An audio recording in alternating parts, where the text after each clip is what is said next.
Guys, তোমাদের নিঃস্বার্থ ভাবে এত সাপোর্ট এবং ভালোবাসার কারণে আজকে আমি বাংলাদেশ টপ 1 এই পর্যন্ত। আর তোমাদের এই ভালোবাসার মর্যাদা রাখতে গিয়ে দিনের পর দিন রাতের পর রাত না ঘুমিয়ে এক কথায় বলতে গেলে কামলার থেকেও বেশি খেটে গ্র্যান্ডমাস্টার পুশ করে আমরা ডান করি গ্র্যান্ডমাস্টার টপ 1। আর এত কিছুর পরও যখন কিছু সংখ্যক মানুষ কমেন্টস করে বলে আমি নাকি কখনো টপ 1 এ যেতে পারি না বা যাই না এবং কি আমি এডিট করে টপ 1 করি, তখন আমার কেমন লাগতে পারে একবার ভাবো তো।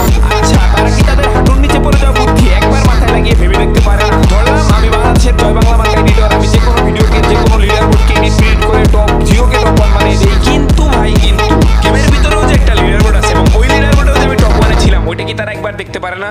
নাকি ভাই এটা বলতে হবে গেমের লিডার বোর্ড আমি এডিট করে দেই এবং তারপরে গাইনা ঘুষকে আমার নাম বাংলাদেশ টপ 1 এক নম্বরে বসিয়ে দেয়? আর অন্যদিকে টুর্নামেন্টের ইতিহাসের দিকে যদি আসি, বাংলাদেশের ফ্রি ফায়ার স্পোর্টস কিংবা ফ্রি ফায়ার টুর্নামেন্টকে আগায় নেওয়ার জন্য আমি বাংলাদেশ টপ 1 একজন ইউটিউবার হিসেবে কিংবা একজন স্পোর্টস প্লেয়ার হিসেবে এ পর্যন্ত কি করছি, কতটুকু করছি তোমরা ভালো করেই জানো। তারপরেও নাকি কিছু কিছু মানুষের কাছে শুনতে হয় আমরা নাকি টুর্নামেন্টে করি সিন্ডিকেট। তো এডিট করে টপ 1 এবং টুর্নামেন্টে সিন্ডিকেট, এই বিষয়গুলো মূলত শুরুই হয়েছে আজ থেকে প্রায় 3 মাস আগে কোনো এক কন্ট্রোভার্সির মাধ্যমে। তখনই আমার উচিত ছিল এই বিষয়গুলো কতটুকু সত্য না মিথ্যা না ভণ্ডামি তোমাদের প্রমাণ সহ দেখানো, কিন্তু ওই সময়টায় কন্ট্রোভার্সির নাম করে অনেকেরই অনেক ভালো ভিউজের ব্যবসা চলতেছিল। তো আমি চাই নাই তাদের ভিউজের ব্যবসাগুলো আরো আগাক বা তোমাদের সময়গুলো নষ্ট হোক, কিন্তু এখন আর ওয়েট